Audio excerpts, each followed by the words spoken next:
Right, everybody.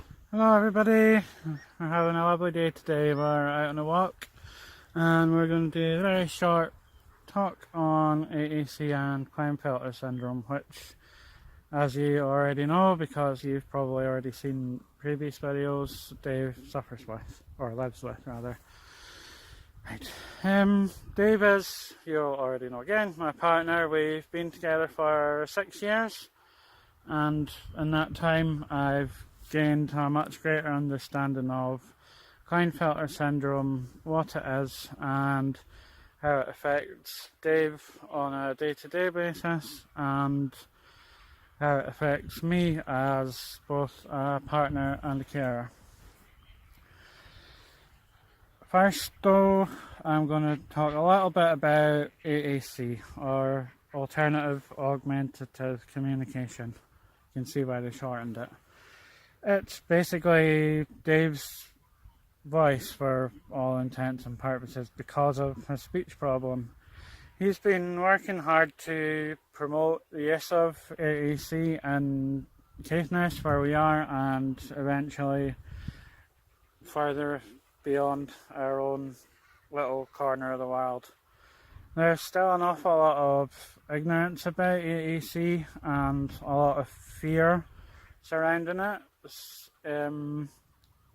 Dave has found out quite regularly that a lot of people will be scared of it or freaked out by it. I think because some of the AAC apps can sound quite robotic and unnatural, which I suppose naturally would put people on their guard. They would kind of think, oh, it's a robot, it's not a real person. But it is a real person because he's holding the phone. He's there.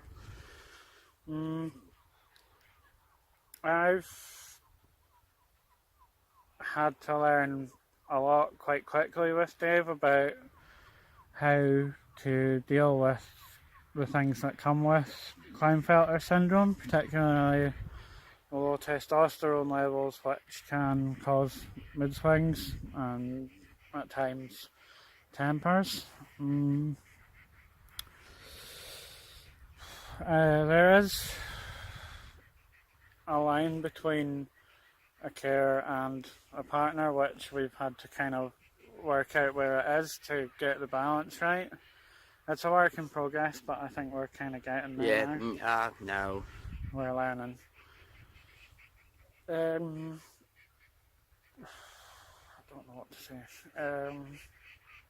As he's explained before, Klinefelter syndrome, just in case you haven't seen any of our previous videos, basically means he has an extra X chromosome, so he's XXY rather than XY, which would be a male chromosome.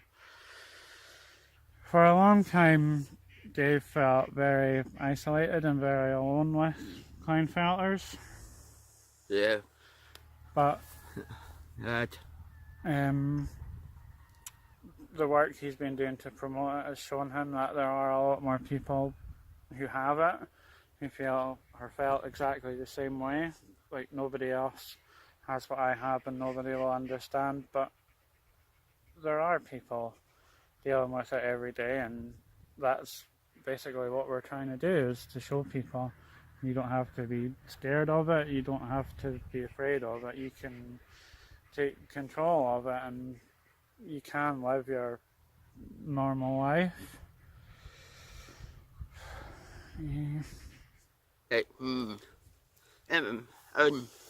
Barn out by ni någon här än ju vad tempot var. Den ni nöd. Bombate när barnet är. Vänta hården på att ge van när barnet bara barnet. Vänta hem att jag know I'd know about you what it was or what the intent was. I think one of the things about the speech problem is people need time to tune themselves to Dave's speech problem to understand what he's saying, but the good thing is the way our brains work, we only need small snippets of information to understand. We only need one word or one sentence. Just one little thing can help. Lip reading can help. Just lots of visual cues, things, Dave signing things to kind of help people to understand as well. Now, a combination of those things can make life much easier for Dave. I will help where I can as his partner before his carer, but if he wants to do things for himself, then I will back off and let him speak, because it's important to use your natural voice as well as AAC, because it's probably the best way to get people to understand is to use your normal voice. Just talk to people the way anybody else would. We do take it for granted, as speaking personally, not having a speech problem, being able to communicate. It's such a basic human right. It's such a natural thing to do, to express yourself and to make yourself understood. And when I found Dave, I realised that not everybody always has it that easy. I've seen the tears and the frustration and the anger that not being able to express it can cause. And as I say, it's something that I'd not really given a whole lot of thought to before I started going with David. Yeah. I do find it hard to ignore bands and at night I would do hot and bright. And then that I was very terrified and all blue for that. And then to the voice in my head, I was very scared to pretend.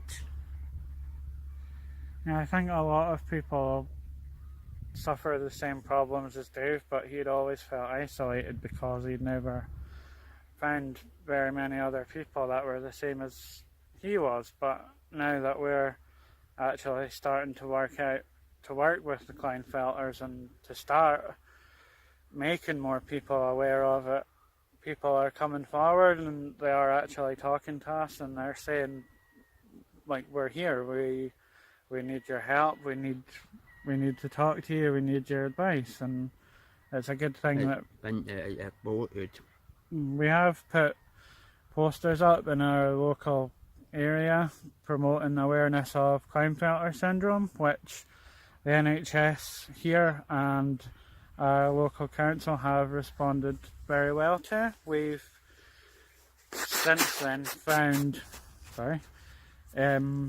groups who are working with disabled people who have associated speech problems, not just with Klinefelters but with things like autism, which make it difficult to communicate. So gradually awareness is spreading about different applications for AAC. And for important too.